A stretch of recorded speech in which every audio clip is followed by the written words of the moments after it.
नमस्कार दोस्तों, पवित्र पथ में आप सभी का हृदय से स्वागत है। आज हम आपको एक ऐसी पावन तिथि की कथा और महत्व बताएंगे जो आत्मशुद्धि, मौन और तपस्या का प्रतीक मानी जाती है।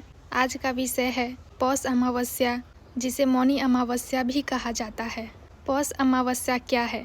हिंदू पंचांग के अनुसार पौष मास की अमावस्या को पौष अमावस्या कहा जाता है। यह तिथि विशेष रूप से मौन, स्नान, दान और आत्मचिंतन के लिए जानी जाती है। इस दिन का सबसे बड़ा संदेश है कम बोलना, अधिक सोचना और भीतर की यात्रा करना। मौनी अमावस्या नाम कैसे पड़ा? प्राचीन काल की एक प्रसिद्ध मान्यता के अनुसार इस दिन महर्षि मनु ने गहन तपस्या की थी। कहा जाता है कि महर्षि मनु ने इस अमावस्या के दिन पूर्ण मौन धारण किया और केवल ईश्वर चिंतन में लीन रहे। उनकी तपस्या इतनी गहन थी कि देवताओं ने उन्हें मानव जाति का पिता घोषित किया। मनु के नाम से ही मौन शब्द जुड़ा और इस दिन को मौनी अमावस्या कहा जाने लगा। गंगा स्नान की परंपरा की कथा। एक अन्य मान्यता के अनुसार मौनी अमावस्या के दिन गंगा और अन्य पवित्र नदियों में स्नान करने से सभी पाप नष्ट हो जाते हैं। कहा जाता है कि इस दिन देवता स्वयं पृथ्वी पर आते हैं और नदियों में स्नान करते हैं। इसी कारण प्रयागराज, हरिद्वार और अन्य तीर्थों में लाखों श्रद्धालु मौनी अमावस्या के दिन महास्नान करते हैं।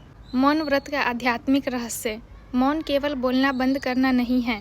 मौन का अर्थ है मन, वाणी और विचारों को शांत करना। शास्त्रों में कहा गया है कि जब मनुष्य मौन रहता है तो उसकी आत्मा ईश्वर की आवाज़ सुन पाती है। मौनी अमावस्या पर मौन व्रत रखने से मानसिक शांति मिलती है, क्रोध और अहंकार कम होता है, आत्मज्ञान की दिशा खुलती है। इस दिन किया गया अन्नदान, वस्त्रदान, तिल, कंबल या धन दान हजारों गुना पुण्य फल देता है। कहा जाता है कि जो व्यक्ति इस दिन गरीब, ब्राह्मण या जरूरतमंद को दान करता है, उसके जीवन से दरिद्रता दूर होती है।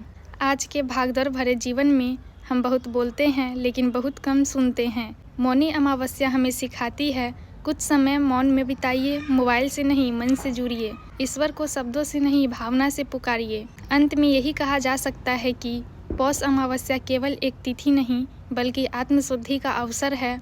यदि हम इस दिन थोड़ा मौन, थोड़ा दान और थोड़ा आत्मचिंतन कर ले तो जीवन स्वयं पवित्र हो जाता है। पवित्र पथ के साथ ऐसे ही पावन कथाओं और आध्यात्मिक ज्ञान से जुड़े रहने के लिए वीडियो को लाइक करें और चैनल को सब्सक्राइब करना न भूलें।